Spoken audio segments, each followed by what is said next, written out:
I would also thank BSEF members and colleagues for providing important data on BFRs used in WEEE, which enables Sofies to model levels of legacy BFRs in WEEE plastics over time, which was, I think, also important to this report.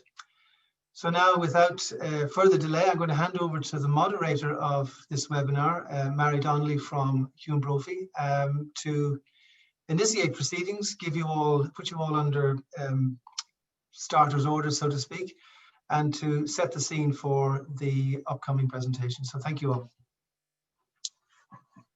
Thank you very much indeed, Kevin, and good afternoon, everybody who's participating this afternoon, and thank you for joining today's webinar. Before we start, perhaps I could go through just a few house rules so that everybody is on the same page. Firstly, the event is being recorded, and the recording will be made available on the BSEF website in the course of the next few days. The full study by Sophie will also be available on the website, as indeed will today's presentations. Please feel free to raise questions throughout the event, rather not waiting until the very end. Questions can be posed through the Q&A function at any time, and I would encourage you to send questions throughout so that we can prepare for the question and answer session. And of course, at the end of the presentations, we will have time for questions and answers from the panelists. So we will start today with a presentation by Arthur Harman of the Sofies study, followed by Chris Slickhus of the European Electronics Recyclers Association, and then Maria Banti of the European Commission will conclude. So without any further ado, let me introduce the first speaker, Arthur Harman. Arthur joined Sofies in 2019, where he manages projects in the field of secondary resources and urban mining with a specialization in e-waste. Previously, he worked with the Swiss Federal Laboratories for Materials Science and Technology, where he coordinated projects related to electronic waste management in Europe, India, and Africa, plastic recyclability, and critical metal recovery. So over to you, Arthur. I'll let you take the floor. Thank you, Mary. Thank you, Kevin. Hi, everyone. I will now share my screen. Mary, is it working? Can you see my screen? Not yet. Okay.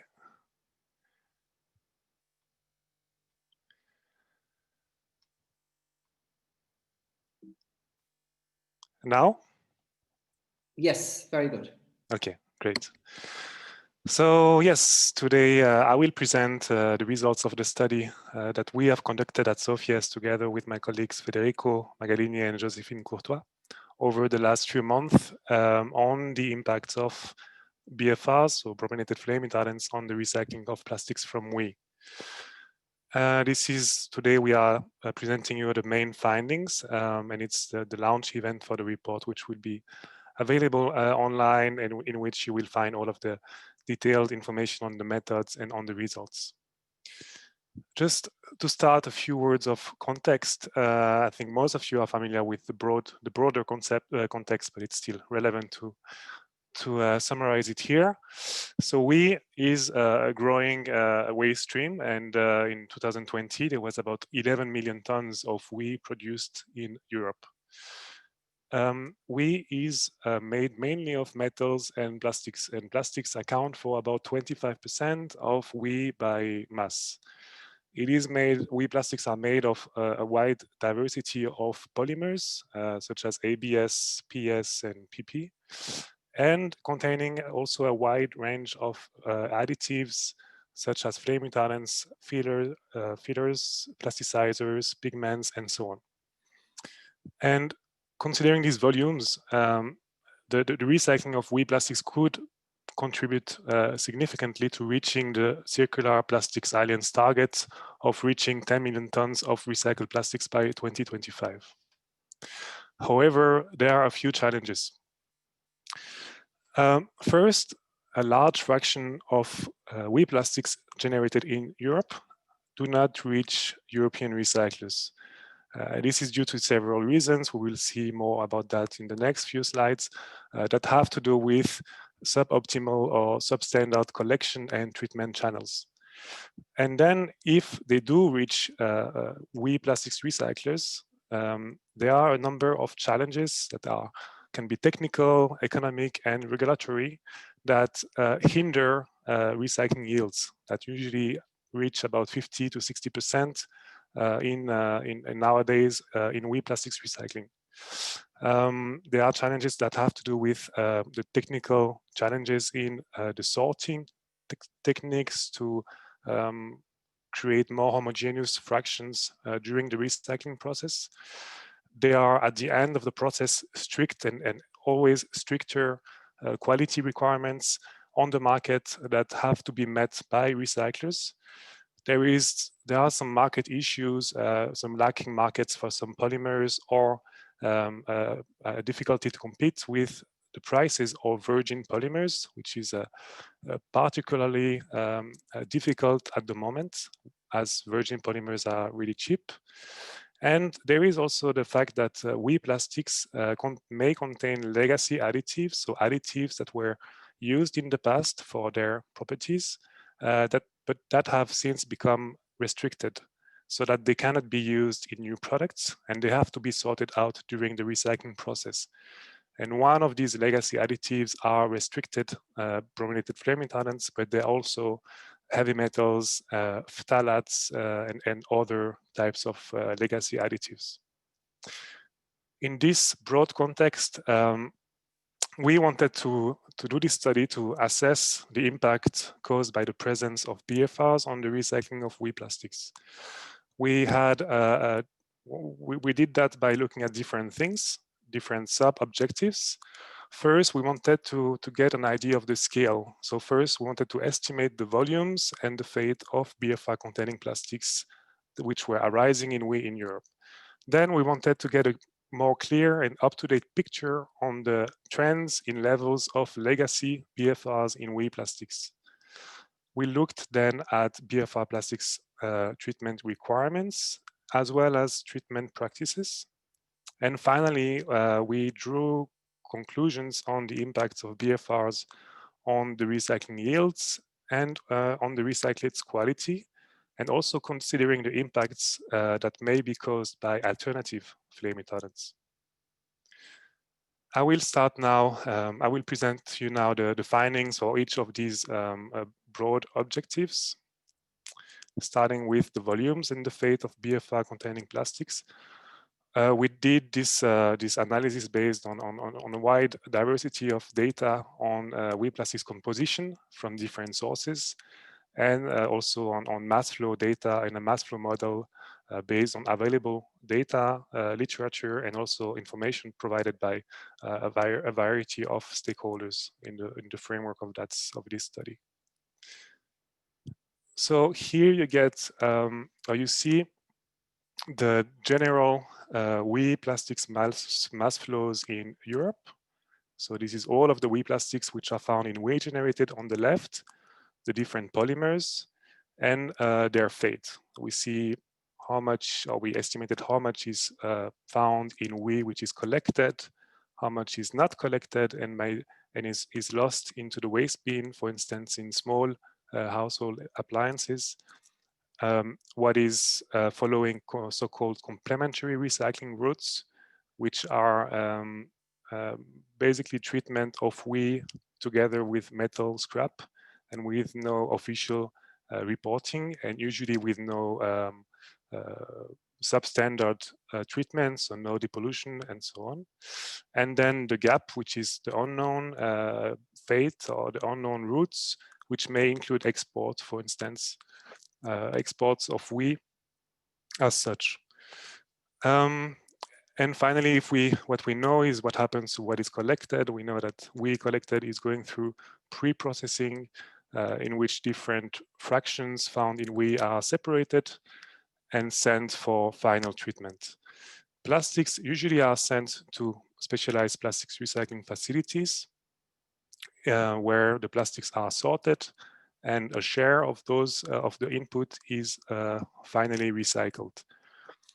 This share is about 55% of the input because for a variety of reasons we will see.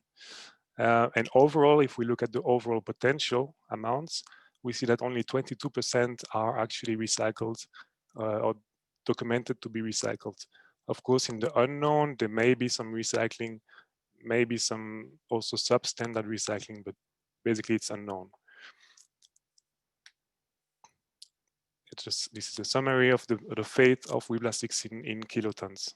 And now if we want to isolate the BFR containing polymers, we get this picture, which is the same as before, but only with the BFR ones, the BFR containing polymers, so HIPS, ABS, and epoxy. Epoxy is mainly found in printed circuit boards, whereas HIPS and ABS are mainly found in casings and internal parts. So again, if we look at the fate, we see that, well, what is collected, what is found in WEEE collected actually is mostly separated and incinerated, or in the case of BFR containing epoxy, it is smelted in copper smelters. A share is landfilled, but very little is actually recycled after collection. So about 98% of BFR plastics entering official WEEE recycling channels are disposed of. But 55% of all BFR containing plastics are not even entering the official WEEE collection and recycling channels, which is concerning, as we don't know what happens to these plastics, and they may be going to substandard treatment practices. Now, now that we have estimated the fate of WEEE plastics and BFR containing plastics, we wanted to have a picture on the levels in time, the trends in time, in the levels of legacy BFRs in WEEE plastics. Again, we considered a diversity of data from different sources, from different studies. The detail is found in the report. This is also a table which is in the report, which gives for each data source the main parameters and the main values. And those are the average values. So here in this graph, you see for different WEEE categories and different years, so the year of the sampling and the analysis, you see the levels of BFRs in ppm, parts per million. The sum is the sum of BFRs, and here you have the breakdown between PBDEs, which are legacy and restricted BFRs, and other non-restricted BFRs.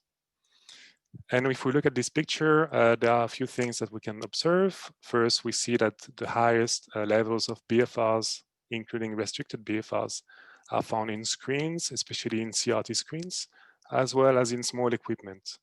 And we see also that the levels of BFRs, including PBDEs, tends to decrease over time, especially for CRT screens. For flat panel displays, the trend is less clear, but we should note that the data is already quite old, as there is a lack of recent and high quality data on this. And considering that screens have an average lifetime of about 12 years, and that BFRs or PBDEs have been restricted for 12 years, we can expect levels to be even much lower today.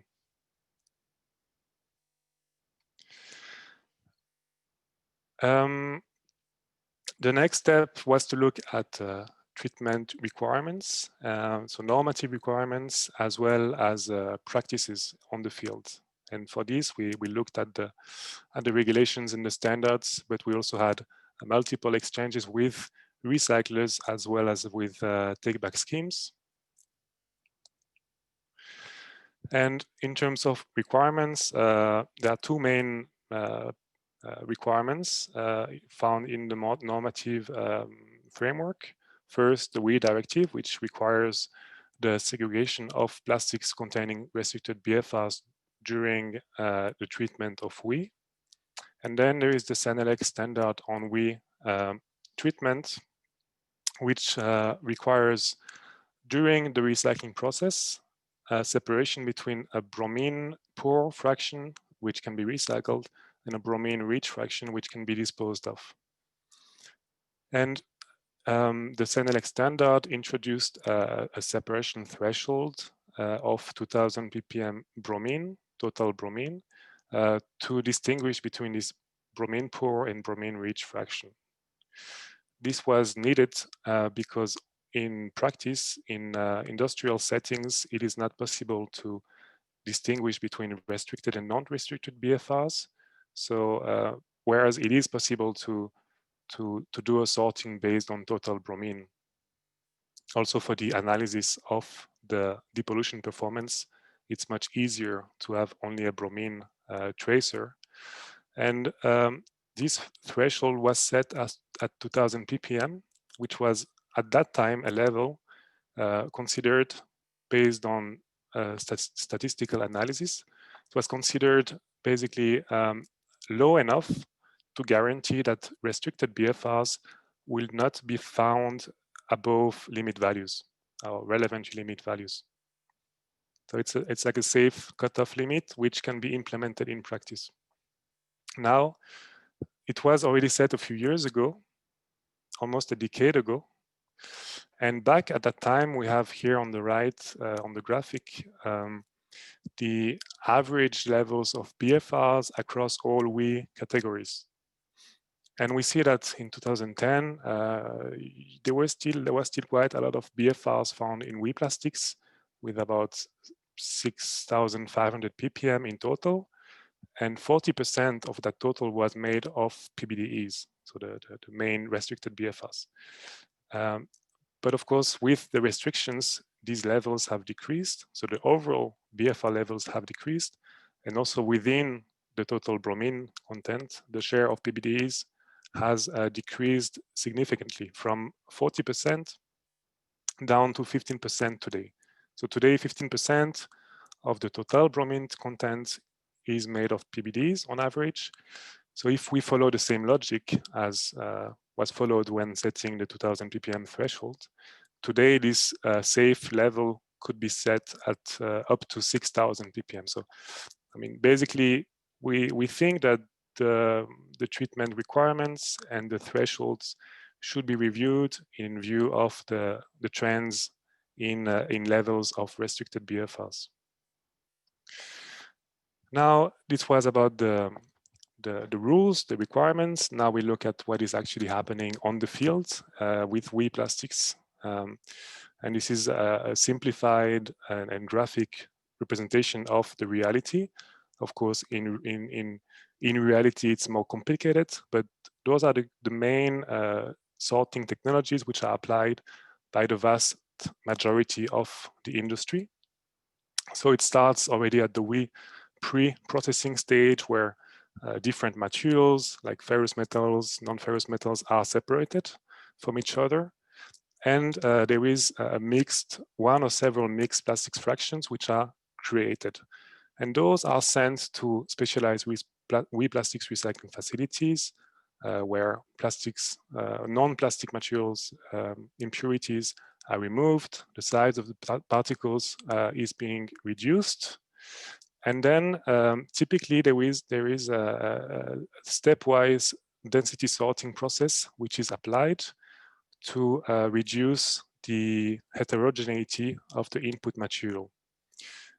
Density sorting is a key feature of WEEE plastics recycling, actually also ELV plastics recycling, for instance.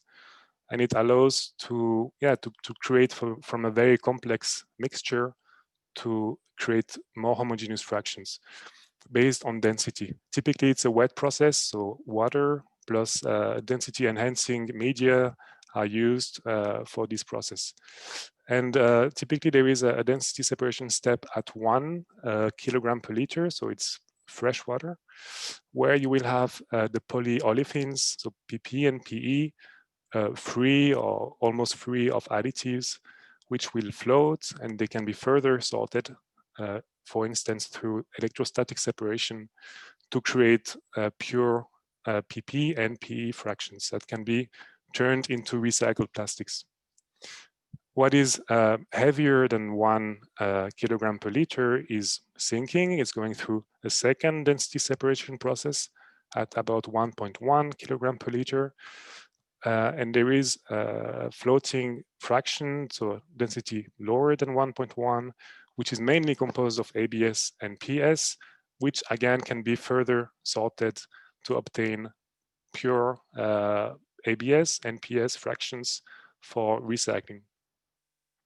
And then everything else, which includes heavy polymers like PET, for instance, or PVC, and also polymers containing additives in significant loads, such as fillers, flame retardants, and stabilizers, for instance, are all found in the high density fraction. And this fraction is usually called the waste fraction. It is very heterogeneous. So it's too heterogeneous to enable further sorting. And it contains a wide diversity of additives, as I said. So it's disposed of by incineration, typically, sometimes co-processing in cement kilns, and rarely landfilling. And we know that based on previous studies, we know that this high density fraction contains more than 95% of the total original BFR content, so in the input, because BFRs, when they are found in WEEE plastics, significantly increase the density of plastics. But that's not only the case for BFRs, it's also the case for phosphorus-based flame retardants, mineral flame retardants. They are all increasing the density of plastics, and therefore they are all found in this high density fraction, which is disposed of. Finally, looking at the impacts of BFRs on the recycling yields and on the recyclate's quality, we found out that in terms of yields, we could calculate or estimate the recycling yields for different WEEE categories. So basically the ratio between the output or recycled plastic outputs from the recycling process over the input to the plastic recycling facility. As I said before, on average, it reaches about 55%. So 45% of the material is disposed of or is lost in this high density fraction. And of course, it varies for different categories. These yields are mainly influenced by two things. One is the share of target polymers found in the inputs. So target polymers are those which are recovered. So basically additive-free or additive-poor PP, PE, ABS, and PS. Sometimes PCABS, depending on the technology. And those can be easily separated through density sorting and further electrostatic sorting. And then these yields are also influenced by the loadings in different additives. So generally, plastics containing high loads of additives, whether that is fillers, flame retardants, or stabilizers, are not suitable for recycling because the market, the customers for recyclates, they want some pure and with stable composition recyclates, and they want also to have the flexibility to add exactly the amount of additives they want. So as a recycler, you basically have to remove all of the fluctuating complex mixture of additives from your inputs. And that's why it's really inherent to WEEE plastics recycling to remove additive loaded plastics. And this would be done regardless of the BFR content. So for that reason, we believe that a switch to alternative flame retardants would not improve yields, as the alternatives are mainly phosphorus-based flame retardants, so PFRs, and mineral flame retardants, they are also sorted out during this density-based recycling process. So the yields will not change. And actually, when we look a bit closer to the types of polymers and the types of flame retardants that are used, we saw that there might be some perverse and hidden consequences. For instance, there is a quite commonly used blend of PPE and PS polymer with the RDP phosphorus-based flame retardants, which is a substance considered for restriction in the future. But the issue is that this mixture has a density, quite a low density. So it is not possible to sort it out during the recycling process. So what it means is that if this was to be restricted one day, it would be a huge challenge for recyclers, because they would have something in their input that they cannot sort out, or it would be very difficult to sort out, but they have to sort out because it's restricted. So this illustrates the fact that just switching from brominated flame retardants to other flame retardants might cause actually bigger challenges for the recycling industry. Finally, in terms of quality, so the quality of the recyclates, which is of course the ultimate goal of the recyclers, is to have high quality of their products. It's mainly influenced by the purity of the products, because most plastics cannot or do not mix with each other when melted. So you have to really operate a fine sorting of polymers, and which is achieved with the density and for instance, the electrostatic separation technologies. And then also additives do play a role in the quality of the recyclates. Some additives are known to have a negative impact on the quality of recyclates. For instance, they may cause stiffness or brittleness of the recyclates. And we looked at studies that investigated the impacts of different flame retardants on the recyclates quality, and we found out that in fact, in all studies, BFRs were found to have remarkably few negative effects, but in contrast, phosphorus-based flame retardants are known to have a negative impact on the quality of recyclates, because during the recycling process, they tend to degrade into acidic compounds that will cause a brittleness of the recyclate. So it's quite technical, but it does have, it can have a big impact on the quality of the recyclates. In terms of regarding the mineral flame retardants, which are the other main alternatives, there is very little research on the quality, on the impact on quality. But this, you have to add a lot of this substance in your polymer to make it a flame retardant. And considering these high loadings, probably there is also quite a big impact on the quality of the recyclates. Now to sum up,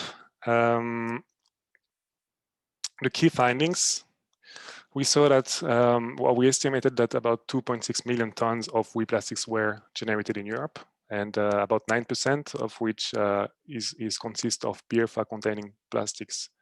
You have the detailed figure in the report.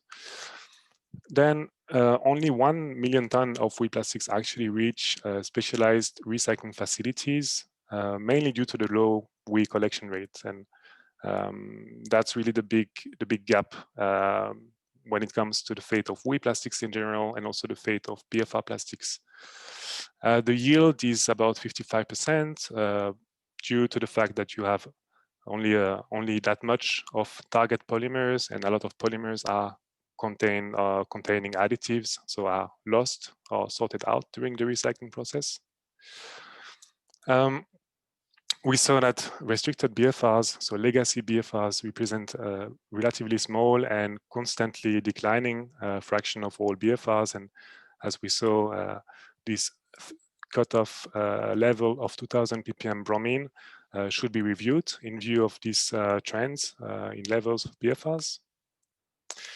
we saw that state-of-the-art and conventional plastic recycling processes rely mainly on density sorting to recover marketable, homogeneous, and additive-free or additive-poor recyclates, mainly PP, ABS, and PS, which, by the way, as a side benefit, is able to remove more than 95% of the bromine content. And this high density fraction, which contains BFRs, but also PFRs, mineral FRs, and dense polymers, is disposed of because it's too hard to sort and it's too rich in various additives. And again, based on these findings, we argue that yields of WEEE plastics recycling, quantities of WEEE plastics recycled would not be improved by switching from brominated flame retardants to alternative flame retardants. And as we saw, there may actually be some negative impacts with some of the alternative compounds. Finally, a few recommendations based on these findings. We have recommendations for policymakers, for producers, and for recyclers. For policymakers, we think that if we really want to improve WEEE plastics recycling in Europe, we should really work on increasing collection rates to increase the quantities, also enforcing compliance with the Senelec standard, and facilitating intra-European cross-border shipments of WEEE plastics towards state-of-the-art WEEE plastics recycling facilities to ensure that the material is going where it should go, and which is actually difficult nowadays in some countries due to restrictions in place on the shipment of WEEE plastics. Then we think that the impacts of alternative flame retardants on the recyclability of WEEE plastics is really an under-researched area. And we saw that there are some concerns there, and it's also concerns that were raised by recyclers that we have exchanged with. And so we think more research should be spent on this topic. There is a gap of high quality and up-to-date data on the levels of BFRs and other additives in WEEE plastics, and we think this is essential to have a solid knowledge base for evidence-based policymaking. As we saw, the normative requirements on the treatment of BFR-containing plastics should be reviewed, considering the evolutions in the levels of BFRs. And finally, the WEEE plastics recycling facility is in need of innovation, in need of investment. And at the moment, there are few investors willing to invest because of the instability and uncertainty related to chemical waste and products regulations, which are not harmonized, and with many ongoing discussions, which just create this climate of uncertainty. Producers, one of the main things that producers, or one of the key role that producers have in this discussion or in this strategy, is would be to adopt recycled content targets to really boost and stabilize the demand for WEEE plastics recycled, and most importantly, decouple from virgin plastic prices. We think that it's key that producers and recyclers talk to each other, learn from each other, and producers should really try to understand how the choice of polymers and additives really influence the recyclability of plastics in the real world, basically. And based on this understanding, select polymers and additives based on the extent to which they can be recycled. Recyclers should continue working on innovative sorting and recycling methods to increase the recycling yields and look at plastics which are currently not recycled, such as PCABS, PA, or PBT. And here also, recyclers really have a lot of things to win in terms of stability, in terms of markets, in trying to seek long-lasting partnerships with producers to optimize design for and from recycling. That was it for me. I know it's quite, it was quite a lot of information, little background sometimes, but be ensure that all of the findings and the data behind and information behind is found in this report, which will be published today on BSEF's website. Thank you all for your attention, and I look forward to the next presentations as well as your questions. Thank you. Thank you very much indeed, Arthur. I must say that was an excellent breakdown and explanation of a very complex process. And indeed, your slides were very helpful in terms of understanding it, and they will be available on the website after the event. Perhaps we could move to the next presentation from Chris Slickhus. Chris is the General Manager at MGG Polymers and is a board member of the European Electronics Recyclers Association. After completing his Master of Business Administration, Chris worked in Central and Eastern Europe, moving to Vienna in 2000 to join Flex. Here he worked on the development of new reverse logistics concepts for WEEE. And in 2012, he joined the Müller-Guttenbrunn Group and was appointed General Manager of MGG Polymers in 2019. Chris, the floor is yours. So I think if you could turn on your video. And I'm not sure, yes. I hope it works. Very good. I think if you can. This is working, Mary? That's certainly, yes, that's working. Very good. Perfect. Thank you very much. And thank you for the invitation. I must say, I'm so thrilled with this study, because here we have a study that is made by two consultants who really know the industry very well. I've had the pleasure even in working on some e-waste academies in the past together with them. So I'm really aware that they are really knowledgeable about the practice of recycling. And I think that's very important for a study like this. I have a huge amount of things that I would like to exchange with you. So I will need to be quick as I have 20 minutes. Let's get on with it. The plastics recycling from WEEE happens at the end of the recycling chain of waste of electronics. After depollution, batteries, capacitors are taken out, shredding for the ferrous metals, post-shredded technologies for the non-ferrous and for the printed circuit boards, then you get the plastics at the very end of this recycling chain. And I'm telling you this so very clearly because it means that by the time that we get our hands on the plastics, they are by nature mixed and not anymore attributable to the origin of the plastics. So plastics is the last remaining fraction to be treated, and I will come back to this a little bit later. Now, the plastics recycling works like this. We get the plastics from WEEE recyclers. We get the goods in. We have to analyze all the trucks that come in because you cannot see from the plastics whether they are recyclable plastics or not, whether there are flame retardants or not. We clean them, and then as a second step, we do separations, high-tech separations, as Arthur explained very clearly, so I don't need to explain that anymore. And I think what is coming then, and that is important, is that these separated flakes are then being blended to become a standardized and homogenized fraction of ABS, PS, PP, and PCABS, which is then extruded, spaghetti machines, and we can add salt and pepper to these things to add any particular needed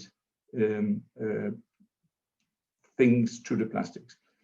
By the end of the recycling process, we need to do lab analysis to make sure that this material is in line with product legislation.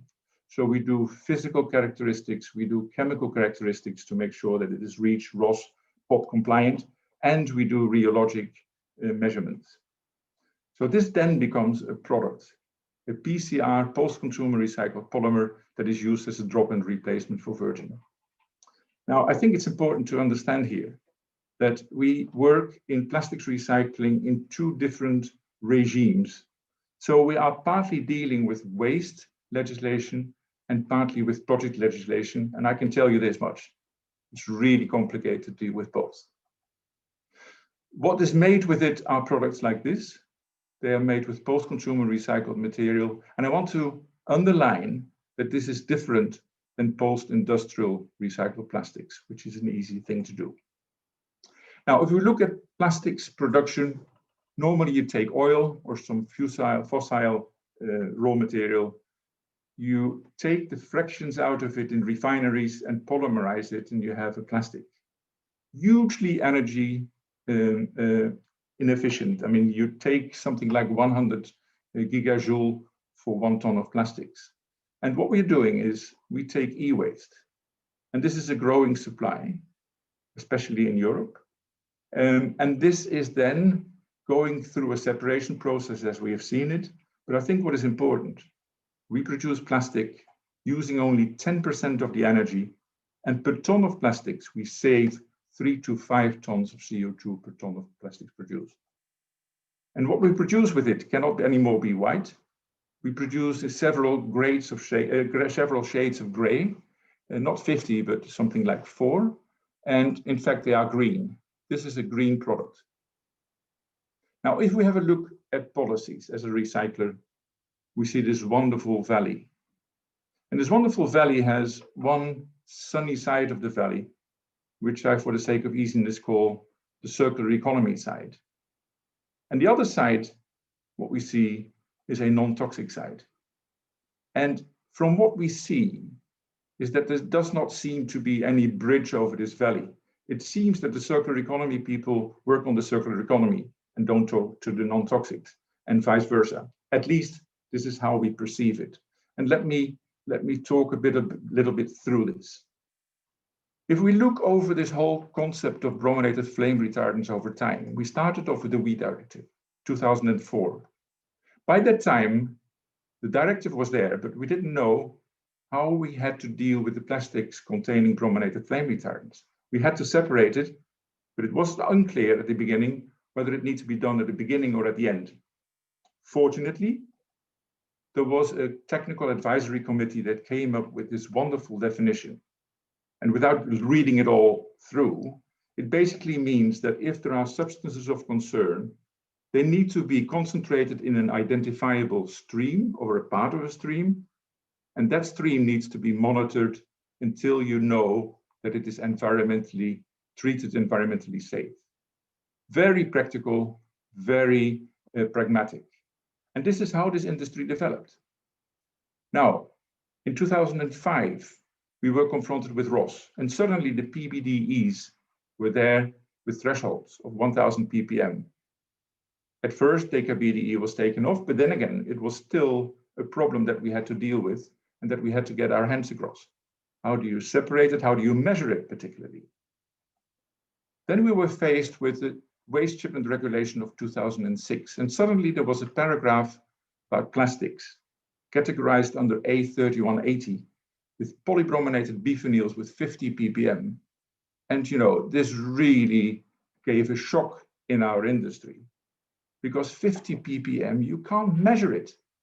Now, as it turned out, fortunately, PPBs were phased out already in the 90s. So we didn't have that problem. The fact of the matter is, there was a new piece of legislation with brominated flame retardants. What then happened is REACH 2006, implemented 2007, that was designed to replace all other chemicals legislation.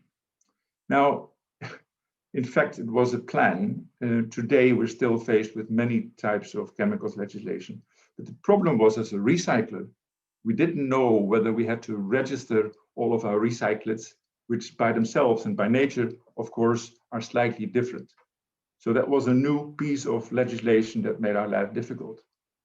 2008, the addition of DKBDE into ROS, the threshold of 1000 ppm. Then we had all sorts of Basel and Stockholm conventions. 2008, pop listing of octa and penta, eventually resulting in 1000 ppm threshold. And then again, with the Stockholm Convention, 2017, listing DKBDE as a POP. Now you have to understand, between these Stockholm Conventions, It needs to be implemented, and the Basel Convention had the word. So what happened is, in 2008, suddenly we were informed that the EU Parliament had taken a decision to limit DKBDE with a threshold of 10 ppm. And you can imagine our industry was in an uproar. We didn't know what to do. And we spent an enormous amount of time and effort to fight this decision. What has happened is that waste associations, ERA, EURIC, did all sorts of things. EURIC spent a lot of time in Brussels. ERA spent a lot of time with ministries, particularly informing the ministries that this would mean the end of recycling from WEEE plastics. Unfortunately, this ended up in February 2019 on a discussion of a trilogue that resulted in a threshold of 1,000 ppm for all of the PBDEs. And again, we got a new POP regulation in June 2019. Please keep the date in mind. It's 1 year ago, 1,000 ppm. Then we had the ROS review. This is currently going on, and there are some thoughts of maybe limiting TBBPA and antimony. It's an ongoing discussion. Nothing has been decided yet. But of course, we as ERA have also brought in our views. It's again an uncertainty that we are going to be faced with. Now, if we look at this legislation, we have products from electronics. We have different type of parts. We have a huge amount of flame retardants of all kinds. And then we have the legislations with an S at the end. And you start to see what the complexity is in which we as recyclers operate. And I just want to give you some thoughts. Some thoughts about these thresholds. There's one thing, latest POP regulation review published June 2019, just a little over a year ago. We as ERA participated in quite a few intersessional meetings of the conventions of the Basel and Stockholm conventions. And during the last conference of parties that took place in Geneva, we had a huge debate about setting thresholds for DKBDE, particularly in the Basel Convention. Now, at that stage, in the last conference of parties, I was really pleased that the European Union already set a threshold of 1,000 ppm in the POP regulation. And Mr. José Rizo Martín gave us a lot of help in supporting that position in the discussions, which were very, very difficult. But it was then that I suddenly understood the mechanics of why this topic is getting back on the agenda all the time. Let me just explain that. The developing nations, and particularly the bloc of the African nations, stood very united in the discussions about the thresholds of PBDEs. And the arguments used were very emotional and not factual, almost as if they were representing non-toxic NGOs positions. And we had several late-night meetings to try and find a common view, and that turned out to be simply impossible. And at some stage, I asked the question whether these African nations were measuring the levels of these restricted POPs, and if so, what the results were. And the answer was no, and because they can and will not measure low POP content values, these countries therefore insisted of having a 0 or a close to 0 low POP content threshold. At the end of this discussion, the conclusion was that the parties of the conference had to go back to do homework to see whether there could be further reductions on the thresholds of these PBDEs. And this is how we got it back on the agenda of the EU GV environment agenda. Despite the fact that the last version of the POP regulation was only published slightly over a year ago. I have the impression that this decision for a study of lower thresholds has not an environmental or a technical background, but an emotional and political background. And it was a little bit similar to the European discussion about the 10 ppm threshold of DKBDE back a few years ago. Now, let's go back to a little bit of technique. We screen on the basis of XRF screening. And on mixed wastes, that is really complex. I can recommend to have a look at the ERA website on the publications. You will find some input for the guidance document for the classification of plastic waste. So XRF is not easy. And it is based upon a standard EN 62321 that has a validated threshold of 1000 ppm of bromine. In other words, we do not even have a possibility to really validate, to work with a validated standard of lower than 1000 ppm. But measuring bromine today, as this study is very clearly showing, does not give us any insight anymore about the restricted flame retardants. Most flame retardants that we measure by BFR measurements are perfectly allowed substances. And quite some fractions of WEEE, as the study shows as well, still have quite some PBDEs. And Arthur showed the CRTs and the copiers and the laser printers. Therefore, a low pop content below 1000 ppm logically is a serious problem for this industry. Then, for PCR plastics, the EN 62321 can be safely used. The unintended trace contaminants value in the POP regulation today is 500 ppm. Well, fortunately, as we are blending and extruding and homogenizing the plastics that we are recycling, we are dealing with the end product, recycled end product, with averages. And therefore, 500 ppm as an unintentional trace contaminant is a possibility because we can work with statistic values. But lower than this value would be a serious problem for this industry. But what is the value of a low pop content if there is no need to measure? In Europe, recyclers do not have to measure low pop content if it is delivered to a recycling plant that does everything right. And then you ask yourself the question, what is the most effective way of reducing restricted flame retardants? Now, not adding substances to no products results in a phase out, and this is happening since 2004. Making sure that we collect all the WEEE and treat it in line with the standards is in fact the most effective way of reducing the substances of concern and the restricted flame retardants. Absolutely the most effective way. Therefore, we need to make sure that we promote the development of more recycling capacities in Europe, because that is the most helpful method. It doesn't have as much an effect of reducing threshold because it would stop any investments in this industry. This legal uncertainty, this legal unclarity is a real problem for investors to invest in this industry. We add TBBPA and there's a new discussion happening there. And again, there is uncertainty. And this uncertainty continues and continues and continues. I don't think I have to add a lot of remarks about the inclusion of regrettable substitutions, because Arthur Harmon already explained that very clearly. This industry needs a minimum of legal clarity, legal stability in order to be able to grow. Now, then we have the issue of the windy roads of plastics, how to move plastics around. And Arthur already showed the issue of exports of second-hand equipment to Africa. But the biggest problem, and of course they don't have recycling capacities or it's very difficult, hence they're being burned.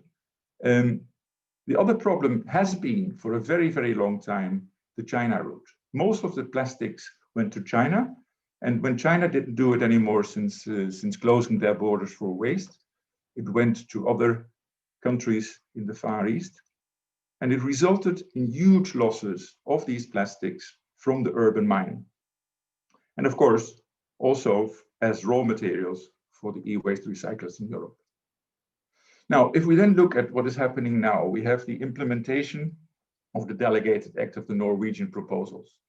And this means, and this was also a Basel Convention issue that was discussed over the last few years, how can we reduce marine litter of plastics by stopping exports of plastics. That is the logic that was placed into these Norwegian proposals. So only separated clean plastics can be transported without a notification. Mixed plastics have to have a notification everywhere, and difficult to recycle and contaminated plastics may not be exported anymore out of Europe and are considered hazardous waste.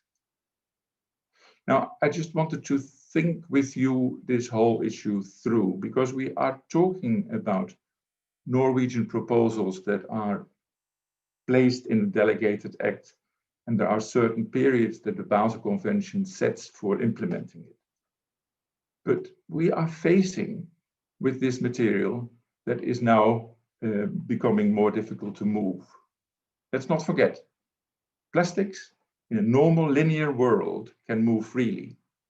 WEEE plastics cannot move freely within Europe. Yeah? In a way, we have a serious problem. We cannot anymore import plastics from France. We cannot anymore import plastics from WEEE from the UK if they have flame retardants, and from parts of Germany. You have to do with notifications that can take up to 4 years. And in 2 months, this delegated act will be law. Still, there is no publication of the delegated act, nor is there any clear guidance in sight. Well, I've seen a draft, and in the draft, it is likely that plastics with brominated flame retardants might be called hazardous waste. So we have a very serious concern again that we might be faced with these plastics becoming classified as hazardous waste. And this means that many recyclers cannot take these plastics anymore because they simply do not have the permits to take in hazardous waste. Let's not forget, WEEE plastics are raw materials for the production of plastics that can be used in new electronics. So let's treat them as raw materials and find a way that mimics the same way as other plastics can be moved within the European Union. Some final remarks. A, the technology is available, so everything is in place for the circular economy. However, enormous amount of hurdles are in place for this industry to further develop. Continuous thresholds, the windy roads, losing materials, and we face problems sourcing from EU countries, and we face the issue of Norwegian proposals without publication and guidance.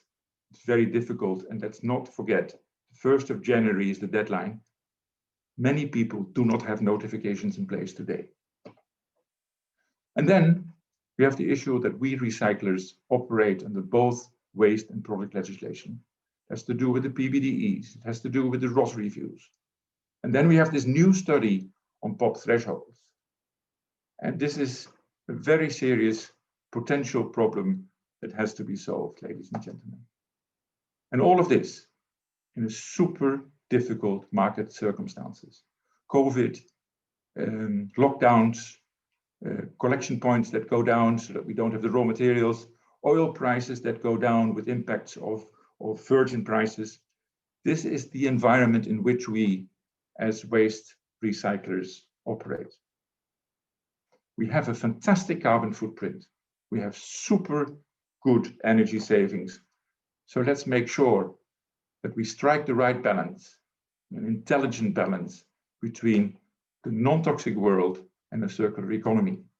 The circular economy, which saves resources, energy, and CO2, and a non-toxic world that works through conformity with standards, downstream control, and legal compliance. Plastic recycling, we need more of it, and I hope you will help us. Thank you.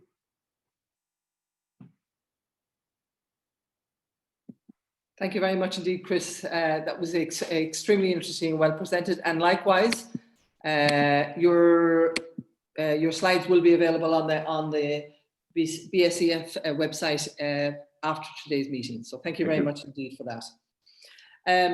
Perhaps now we could move to our final speaker this morning, or this afternoon, who is Maria Banti.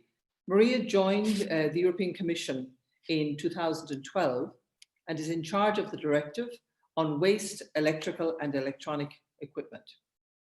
Maria has a bachelor in environmental science and is a double master's in statistics with a focus on environmental modeling and environmental statistics, and in public administration and European policy.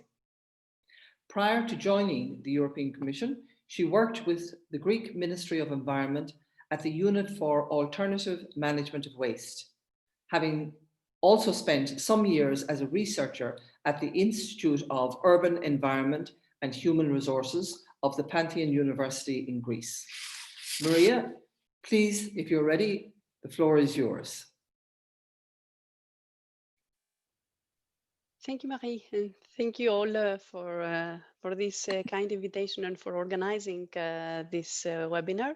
Good afternoon also to our participants and people who joined us. Let me first share my screen.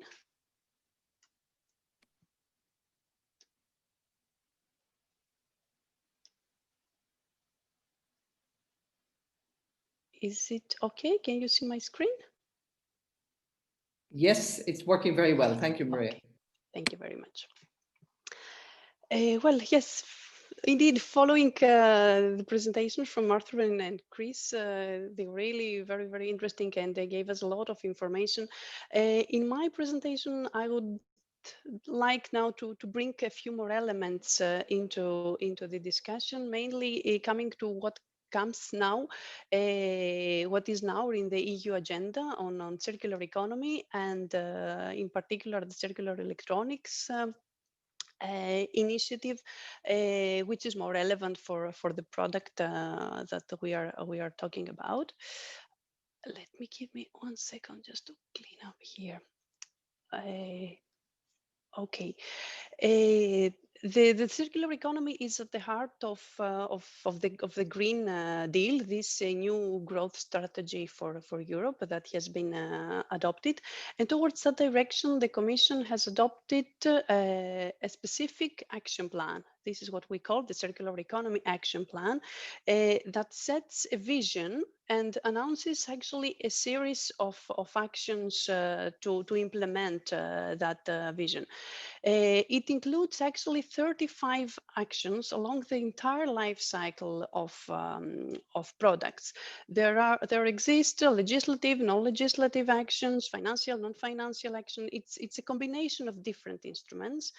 But what we need to keep, sorry, it is that it's a comprehensive action plan along, as I said, the entire life cycle of products. The plan presents a set of interrelated activities to establish a strong and coherent product policy framework that will make sustainable products, services, and business models to be a norm at the EU. And also to transform the consumption patterns, so actually that there is no waste produced in the first phase. There are specific key product value chains that are addressed. Electronics and ICT is one of them, and we will also mention later the reasons for that. And further measures will be put in place under this plan to reduce waste, to ensure that the EU has a well-functioning internal market for high-quality secondary raw materials. And of course, in this complex environment, the Europe cannot achieve all this alone, but the EU will continue to lead the way to the circular economy at the global level. And for that, it really takes some actions. So as I said, it's a long list. I will not go, of course, into all. That will take hours, but I will just try to point a few that are more relevant for this discussion today. Sorry, why I cannot.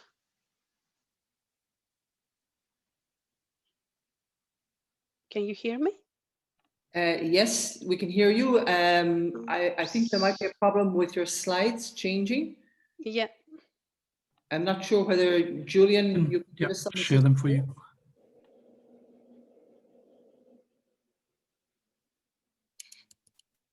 Maybe I can.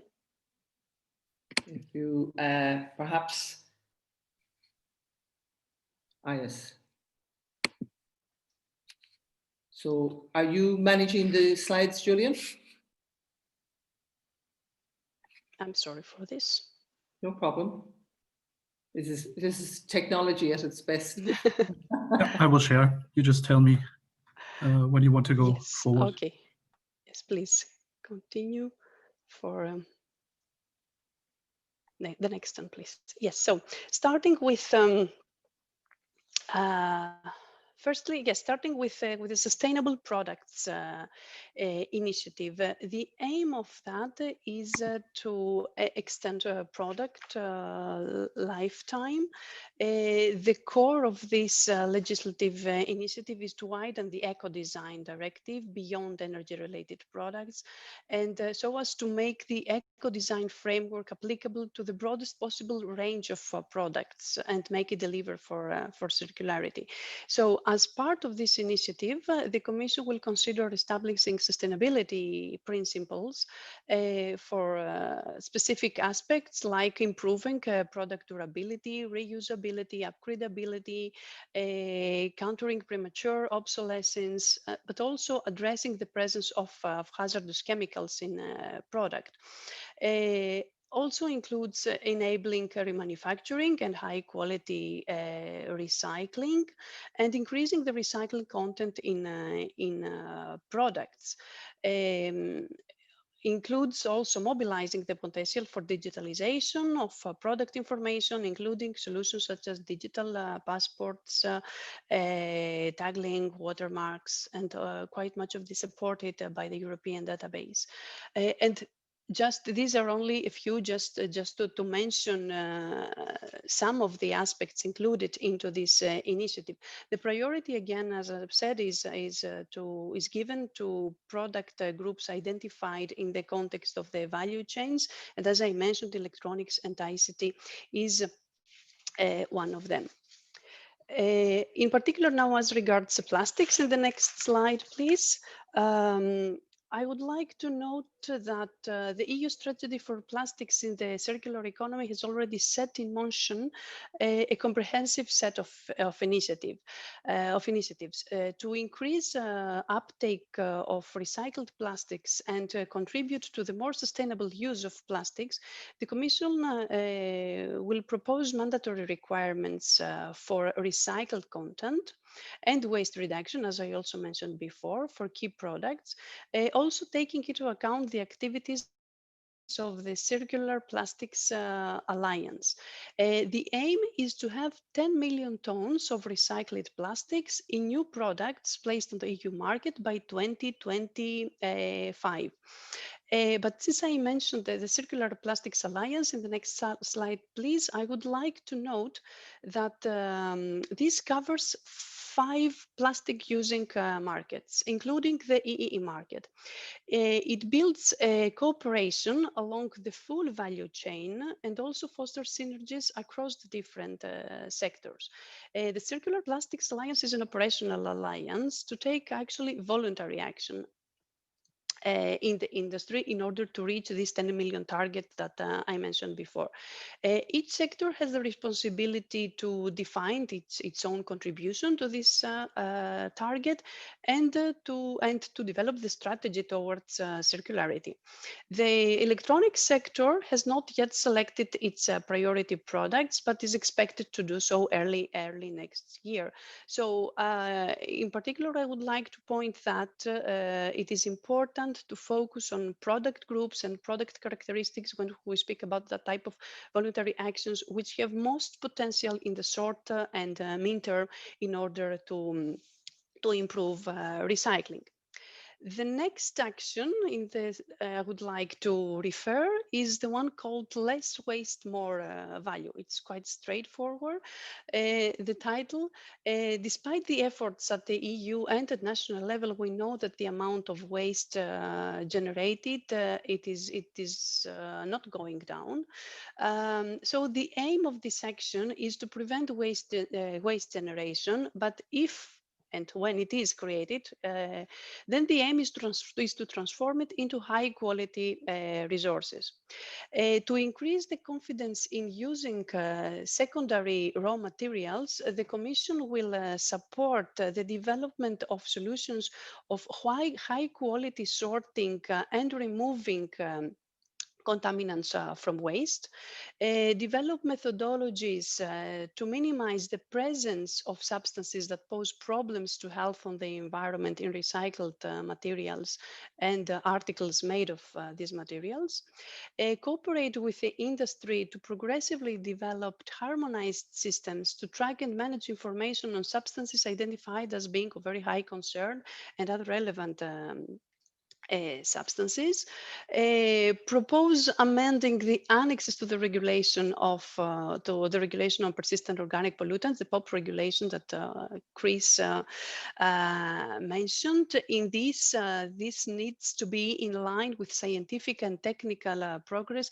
but also in line with international obligations under the Stockholm Convention. And in that sense, yes, the review is ongoing, and we also like to thank all the ones who have already contributed to that. But also what is also included in this toxic-free environment is to improve the classification and management of hazardous waste so as to maintain clean recycling streams that it has been very clear from the previous presentations that are really very, very important. The overall aim is a well-functioning EU market for secondary raw materials. The chemical strategy for sustainability is expected to further address the interface between chemicals, products, and waste legislation and strengthen the synergies within the circular economy. In this context, I would also like to still refer on the review rules on waste shipment. It was mentioned how important this is for the WEEE recyclers, WEEE plastic recyclers as well.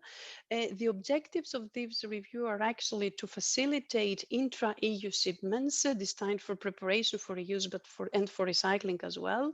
To stop exporting what is called the EU waste challenges outside the union.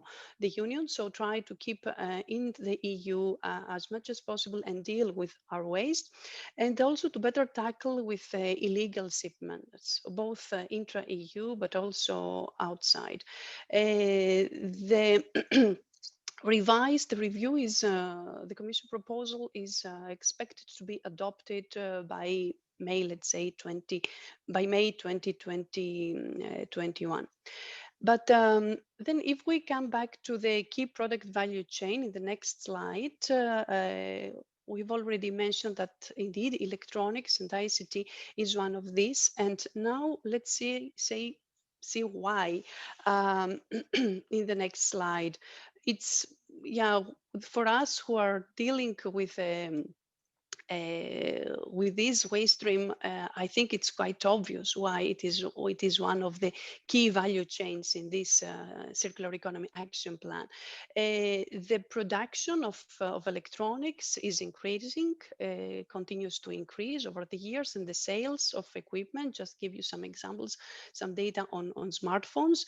And at the same time, we know that WEEE is one of the fastest growing waste streams. But apart from that, less than 42% of the electronics are currently being recycled in the EU. So actually there is a loss of materials and materials with significant value. But apart from this, it's also that Europeans want it. It's about 2 in 3 Europeans would like to keep their current digital devices for longer, provided, of course, that the performance is not significantly affected. And in this context, it's also a parameter that there is limited legislation in place to address the challenges that the sector faces and the challenges that exist in the global environment, and improve the circularity of the product. So it is an area indeed for some additional action to be taken, or if not additional, to continue the actions that have already been taken or being in place for in the previous years. So in the next slide, I would like now to focus on this, on the specific initiative that is proposed for the sector, for the circular, for the electronics and ICT sector. The objectives of this initiative are to extend the lifetime of electronic devices, starting with mobile phones, tablets, laptops, to avoid premature obsolescence, reduce waste and increase sustainability. With the Circular Electronics Initiative, the Commission aims to ensure that electronics are designed for durability, maintenance, repair, disassembly, dismantling, reuse, and recycling. Lots of activities in between, and also to establish a right to repair for consumers and users connected to their devices. So with the development of an appropriate business model, of course. So to set, let's say, the kind of more general context, but let's see a few more concrete actions, measures that are included in this an initiative in the next slide, please. So first, there will be regulatory measures, including mobile phones, tablets, and laptops under the Eco Design Directive. Then the focus on electronics and ICT as a priority for implementing what is mentioned as the right to repair, including a right to update obsolescence software.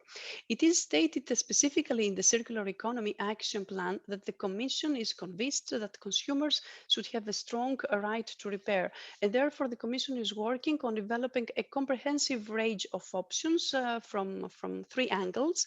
First, the consumers should be in position to choose repairable products and access affordable and consumer-friendly repair services. Products need to be designed to be made repairable, and further development of producer responsibility schemes should also promote repair operations. So this actually is a specific action mainly towards repair and waste prevention. The next action is regulatory measures on chargers for mobile phones and similar devices, including the introduction of a common charger, improving the durability of charging cables, and the incentives to decouple the purchase of chargers from purchase of new devices. Two new studies have already been launched by DG GROW. DG GROW has the lead on this action. And actually, indeed, I need to say that different DGs have the lead in these different actions. It's not all under DG Environment, but the one that is under DG Environment, it's to improve the collection and treatment of waste electrical and electronic equipment, including by exploring options for EU-wide take-back schemes to return or sell old mobile phones, tablets, laptops, and chargers. How many old or unused smartphones you have at home? We need to support take-back schemes to incentivize the consumers to return these unwanted devices and bring it to specific collection points, recollection points, or repair facilities in order to give them a second life as a product, or bring it to the recyclers for further treatment. We have already launched a study for this on June last June. The study will run until next March 2020 to identify present EU take-back schemes and options, but actually to also to provide recommendations on possible EU action on such a basis. And the last specific measure included into, sorry, in the previous slide still, the last measure included into the Circular Electronics Initiative is the review of EU rules on restriction of hazardous substances, is the ROS directive that Chris also mentioned. But it also linked to, the aim is also to provide guidance to improve the coherence with relevant legislation, including REACH and eco-design, in order to give to the recyclers also as much of a clearance and stability that is needed. How this can be achieved in the next slide. As I said, there are already some preparatory studies that have been launched, as I mentioned. There will be legislative actions, there will be non-legislative actions, I mentioned at the beginning. The details on instruments and what form exactly these circular electronics initiative requirements will take are still under discussion. Quite a lot is going to be launched in the next weeks or months, so it has really started now. And you know that in this context, stakeholders are always welcome to provide input. They are requested to provide input, and they will be also in that context. As I also mentioned before, it is the action plan deals with all these different activities. Different services of the Commission are involved at different initiatives. We are all in very close cooperation, and the Commission, we need to ensure that will cooperate closely with stakeholders to identify barriers of the expansion of markets for circular products and materials, and ways to address these barriers. So I would all like to invite you to be open to the next discussions that will come, and give us as much of input as possible in this for these actions. Thank you very much. Thank you very much indeed, Maria. And can I not only thank you for your presentation and your presentation of it, but can I say, as a consumer, I fully support having a common charger. I think it would be a great development. We can move now to a question and answer session, and I'm pleased to say that the panelists will be joined, the speakers will be joined by two additional panelists. We have Kay Canna from Lanix, who is the chair of BSEF, and also Federico Megalini, who is also working with Sofies and who has worked with Arthur in the development of the study. We have some very extensive list of questions. Thank you very much indeed for those. So I'm just going to immediately kick off with one that came in early on. It's talking about the mass flow of BFR containing plastics, and it seems to follow the general trends for all plastics. And the question is, as a first conclusion then, would that mean that the presence of BFRs is not in fact impacting as such the general fate of plastics? And I'm not too sure whether that is really for you, Chris, perhaps as a starter on that one, and some of the colleagues might like to come in then.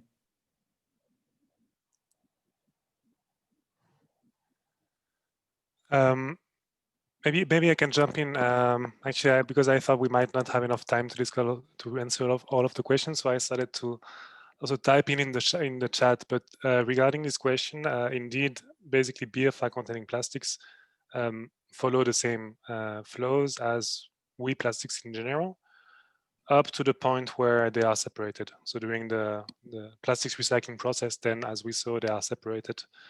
The BFR containing ones are sorted from the non-BFR containing ones. So yeah. Allow me to add, Arthur, again, most of the brominated flame retardants that we see today are perfectly allowed substances that that are used, and they don't pose a problem for the recyclers. We can separate them. Okay, good. Then we also have a question about the value chain and the whole issue of collection, and indeed maybe picking up also, Maria, what you said about take-back schemes.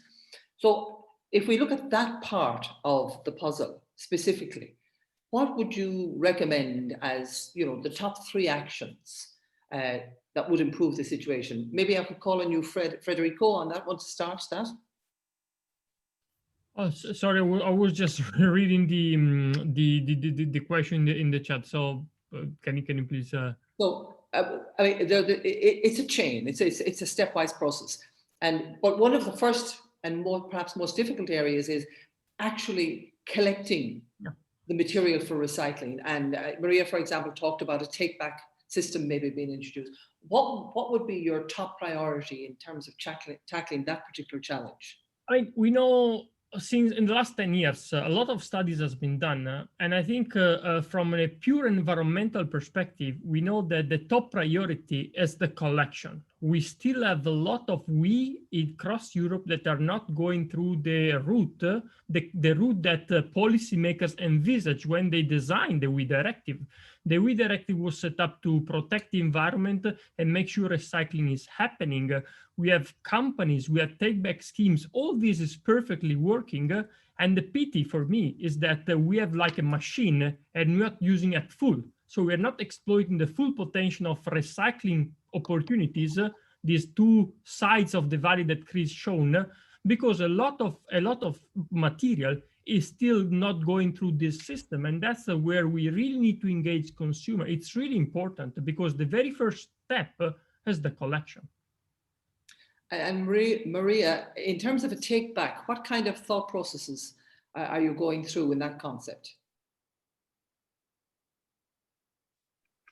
Well, in that concept, we actually focus, I need to say, as to small equipment, and in particular to mobile phones, laptops, tablets, and their chargers. So it is actually a very specific action on the electronic sector, because indeed this type of equipment has valuable materials. So what we want to see there is if there are specific take-back schemes or actions, in particular for this type of equipment that has already been taken or are in place by member states, by producer responsibility organizations, by retailers, what type of actions we already have.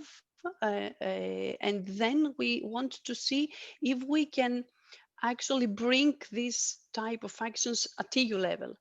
So we don't have a clear idea what will be at the end. We may end up with a proposal for a legislation specific on this, or this is something to be as an input to the next revise of the WEEE directive, but it's something concrete to see more what action can be taken for this specific type of equipment, exactly because of the valuable materials in that one. Exactly. And sorry, Kate, maybe I could ask you to come in and give us maybe your top policy initiatives that you would like to see brought forward, both by the Commission, certainly, but also by industry. And by that, I mean cross-sectoral industry, because really it's the partnership of industry that's going to make the difference here.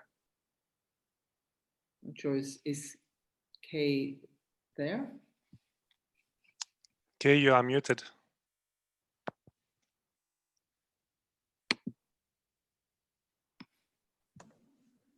Sorry, I just provided a brilliant answer, but I was just to myself, you know. The top one for me would be the SEN standard. Arthur alluded to that. Take account of the declining levels of brominated flame retardants, in particular in WEEE streams. So it's between 12 and 17 years since a ban were introduced on PBDEs, Octa in 2003, DECA in 2008, as we've heard. So there is a strong downward trend in these levels. And if you're not taking advantage of that, you're just throwing more and more of the WEEE into the incineration or co-combustion stream. And that's a waste. So that would be a top one for me. Excellent. Well, that seems to me like, building in sunset clauses into legislation that when in fact they have been successful, they should be totally revised. Indeed. It seems like a way forward, certainly. What about, can I ask a more general question? Because there's a few issues coming through in the question and answers on the value chain. And perhaps from my perspective, the value chain is as much about the whole chain of processors, manufacturers, industrialists actually talking together, because if you start the right thing, then it's much easier to sort out in terms of recycling and recovery at the end. So to what extent is that dialogue something that could be strengthened going forward? And, maybe Chris, you have some views on that? Yeah, well, the problem is it would be easy, Marie, if this would be a sort of a static thing. It is not static. We tend to add new substances all the time. We tend to change thresholds. So it's not a static thing. If you start somewhere and you think we're there, then as I tried to show you in this 15-year timeline, you get all sorts of new points with either thresholds or new substances or other changes, and this continuously changes. So it's very difficult to talk about a state of the art. Just you have a state of the art just now, but this can be just different in a year's time. And to what extent are the production side of the products interacting with you so as to facilitate that whole connection? That's an excellent. That's a nice one. So long time I've called this within ERA. I've called this the missing link in the circular economy. So you measure what is produced, what is placed on the market. You measure what is collected. You measure what is recycled.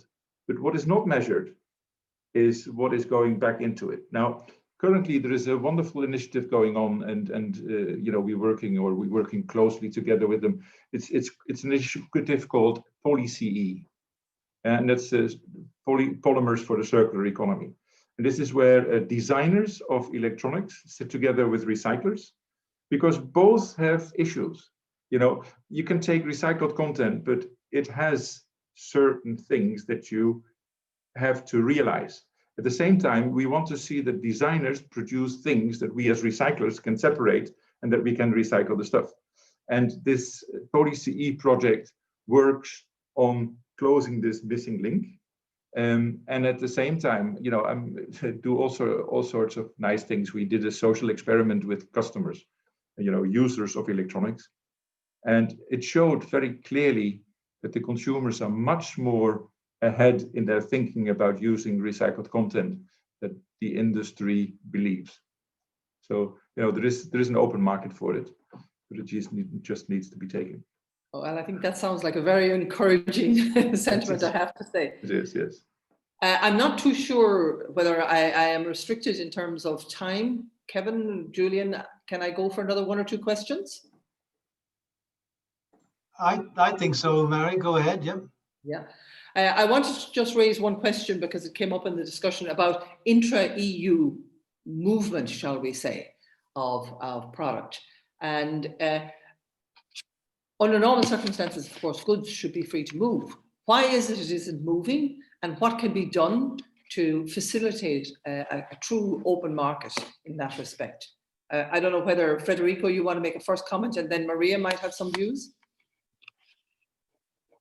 Yeah, I think you're right. I mean, the European Union is meant to be a single market for products and a lot of stuff. And for very good reason, we never had a single market for waste. So there are very good reasons for that. But we know that sometimes it's difficult to move waste from a country A to B, even when we want to move from country A to B, because in the country B, there is a better process that is ensuring more environmental protection.